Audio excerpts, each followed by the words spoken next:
Bismillahirrahmanirrahim. Hadislar toplumu. Cuma namozining fazilati, uning uzrsiz kishilarga farzligi, Cuma kuni g'usl qilish va undan boshqa faoliyatlarning bayoni. 1835-hadis. Abu Hurayra radhiyallohu anhudan rivoyat qilinadiki, Payg'ambar sallallohu alayhi vasallam bunday degan: Kimki Cuma kuni junublikdan g'usl qilganda g'usl qilib, Jumaga birinchi bo'lib kelsa, u odam go'yo bir tugi sadiq qilgandek savob oladi. Kimki ikkinchi bo'lib kelsa, u xuddi bir kala sadiq qilgandek savob oladi. Kimki üçüncü bo'lib kelsa, u mingizlik bir qo'chqar sadiq qilgandek savob oladi. Kimki to'rtinchi bo'lib kelsa, u bir to'q sadiq qilgandek savob oladi. Kimki beshinchi bo'lib kelsa, bir tal tuxum sadiq qilgandek savob oladi. Imom xutba o'qishi mundaq chiqqanda, savob yozilgan farishtalar kelib, bitonshaydi. Termiziy 499-hadis. Albani Sahih degan.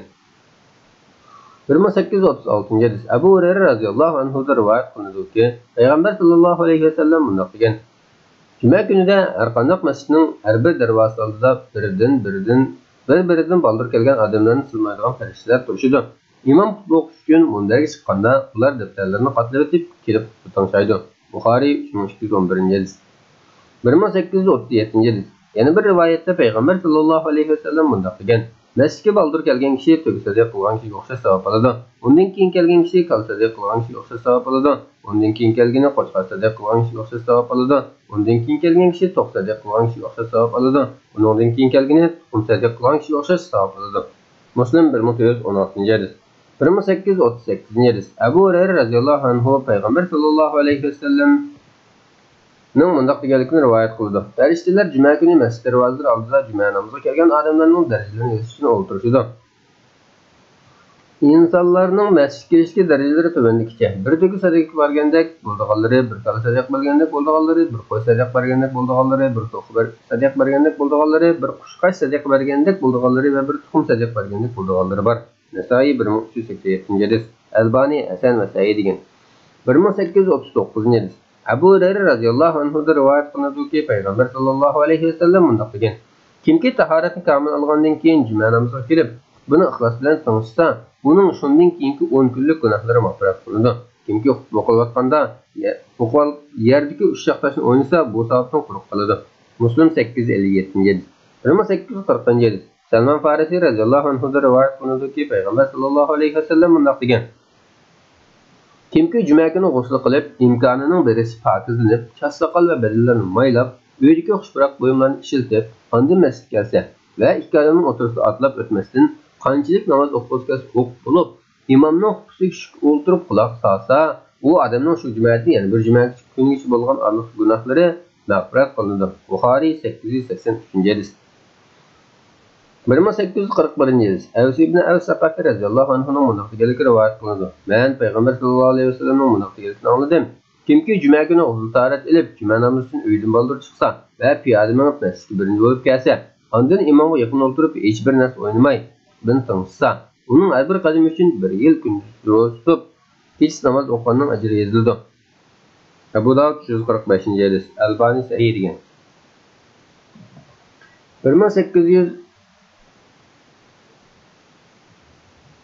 1843-hadis. Abdullah ibn Amr ibn As radhiyallohu anhu bunday deganlik rivoyat qilindi. Payg'ambar sallallohu alayhi vasallam bunday dedi: Jumaga mundaq 3 turlik odam keladi. Birinchisi, uni buni tutib o'ynaydigan, bu quloq solmay boshqalarni mung'ishadigan odam. Uning jumadan oldigan nasibasi faqat shu. Ikkinchisi, duo qilish uchun kelgan odam. Alloh taolo xolisa uning tilligini bir xohlasa bermaydi.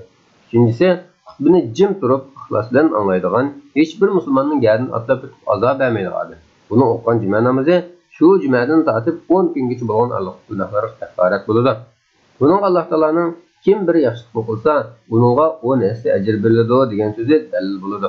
Abu Dawud 1113-hadis. Albani Hasan degan.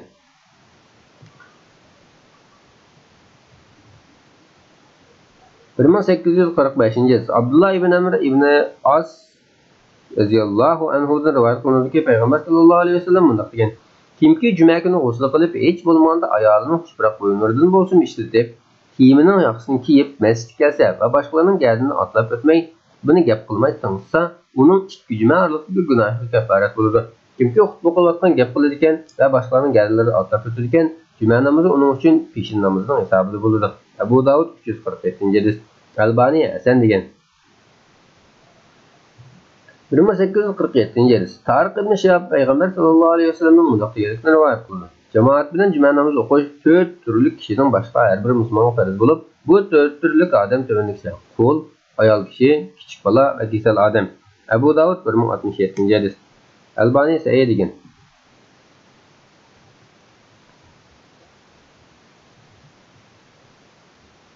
1851-hadis. Abu Jayd Zemri radhiyallohu anhu rivoyat qilinadiki, Payg'ambar sallallohu alayhi vasallam mundaq degan: kimki beparvolik qilib juma namozini 3 qatim o'qimasa, Alloh uning qalbini peshatlab o'tadi. Tirmiziy 500-hadis, Albani sahih va hasan degan.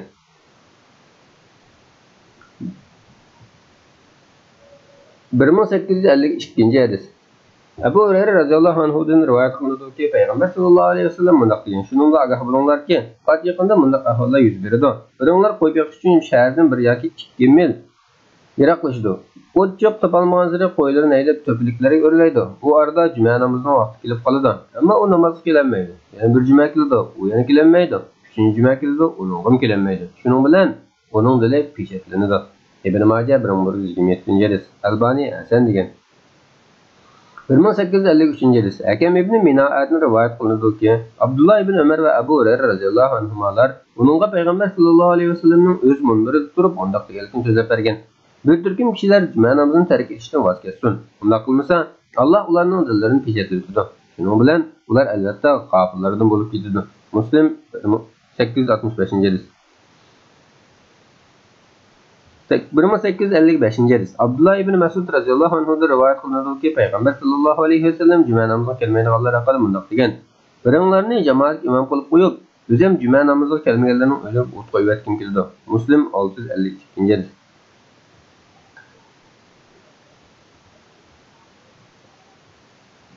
1858-hadis. Muhammad ibn Sirinning tog'asining o'g'li Abdullah ibn Haris mundaq rivoyat qildi: Ibn Abbas radhiyallohu anhuma yağmurluq bir juma kuni o'zining muazziniga ashhadu anna Muhammadar Rasululloh deb bo'lgandan keyin hayya alas solah, namoz qilinglar demay, namozni uyinglarda o'qinglar degan dedi. Buni to'g'ri topmagan jamoat e'tiroz bildirdi. U bu ishni mendan xayrlikroq bir qilgan edi. Juma namozi jamoatning o'qish farz bo'lgan bir ibodatdir. Ammo men sizlarning qattiq va yomg'irda aziyat tortib yursanglarni xohlamadim dedi. Abu Davud 1066-hadis. Albani sahih degan. 1859-hadis. Amr ibn Sulaym Ansarining mundaq deganligi rivoyat qilindi. Abu Said mundaq dedi: guvohlik beramanki, Payg'ambar sallallohu alayhi vasallam juma kuni g'usl qilish balog'a ketgan har qanday kishiga vojib. Shundaq uning misvak ishlatishi, mumkin bo'lsa xushbiroq quyman ishlatishi lozim degan. Amr mundaq dedi: g'usl qilishning vojib ekanligiga guvohlik beraman, ammo misvak va xushbiroq narsani ishlatishning hukmi bo'lsa, Alloh taolo eng yaxshi bilguchidir. Buxoriy 880-hadis. 1860-hadis. Salim ibn Abdullah dadasidan rivoyat qilib mundaq deydi: Umar ibn Hattob radhiyallohu anhu jamoatga juma xutbasi so'zlayotganda Rasululloh sallallohu alayhi vasallam sahobalaridan biri masjidga kirdi. Umar uni chaqirib, "Bu qaysi soat?" deb so'radi. U, "Bugun bek ko'p ishim bor edi. Azon o'qiluvchi uyigimi qaytolmadim. So'ng tahorat qilib keldim" dedi. Umar, "Sen Payg'ambar sallallohu alayhi vasallamning juma kuni g'usl tahorat qilinglar deganini bilib turib, kechib kelganning ustiga yana tahorat qilib keldingmi?" dedi. Muslim 845-hadis. 1861-hadis. Payg'ambar sallallohu alayhi vasallamning ayoli Oysha radhiyallohu anhaning bunday deganligi rivoyat qilindi. Kishilar juma kuni avvalidagi turalg'u joylaridan jumaga navbatlanib keladi. Avvali degani Madinaning yuqori tarafiga joylashgan Madina 3-4 mil yiroqdagi mahallaning umumiy atlishga. Yo'ldagi akcha chang to'zanda qolatdi va tarbichumilatdi. Shuning bilan ulardan silsiq tarafroq kelib turadi. Bir kuni Rasululloh sallallohu alayhi vasallam mening hujramda turganda ulardan biri kirib keldi. Payg'ambar sallallohu alayhi vasallam bolani ko'rib, "Sizlar mush kun uchun alohida yuyinib, pokiz bo'lsanglar yaxshi bo'ladi" dedi. Buxoriy 902-hadis. 1862-hadis. Samura ibn Jundub radhiyallohu anhu rivoyat qilinadiki, Payg'ambar sallallohu alayhi vasallam mundaq degan: "Juma kuni tahorat qilish nima degan go'zal. G'usl qilish tahorat qilishdan afzaldir." Tirmiziy 497-hadis. Albani sahih degan.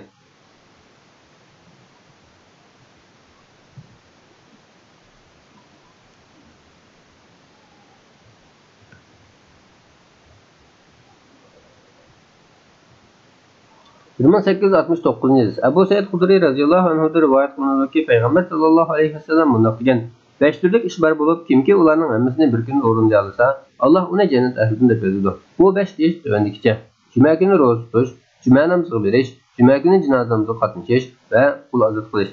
Rivoyat qilish bunday deydi: mening o'ylashimcha, kasal yo'qlash degan oxirgi ish rivoyatdan tushib qolgan. Abu Ya'la 1044-hadis. Haysami bu hadisni Abu Ya'la rivoyat qilgan bo'lib, raviylar ishonchlidir degan.